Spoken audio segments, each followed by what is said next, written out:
quest'anno la nuova edizione del premio Dina Russello al Real Monte. Ne parliamo con Pascal Chembri, che è l'ideatore e l'anima di questo premio. Ecco, un premio che vogliamo capire perché, anche perché quest'anno, nonostante le tante difficoltà, lei ha deciso di farlo ugualmente.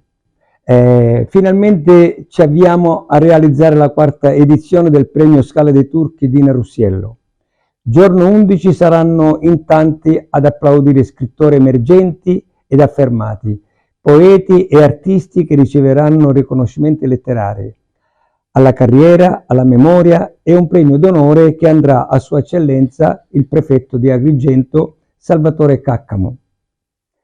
La Casa del Libro è felice di aver raggiunto questo quarto traguardo, che è stato il più difficile perché realizzato con le sole forze dell'associazione e senza alcun contributo proveniente da enti pubblici.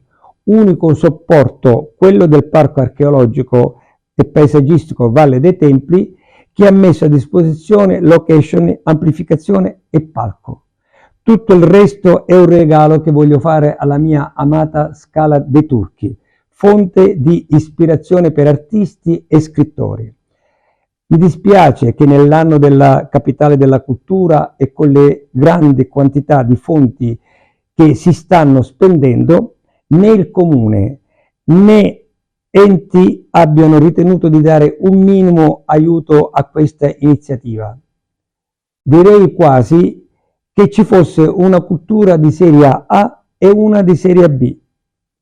Normalmente non è nel mio stile sollevare polemiche, ma bisogna comprendere che la cultura non ha un unico livello, ma si manifesta in varie espressioni, che al fine di diventare grandi devono essere scoperte, promosse e sostenute. Il premio letterario Scala dei Turchi fa proprio questo, utilizzando il nome di un sito meraviglioso che promuove il territorio, e questo è un merito che nessuno può sminuire.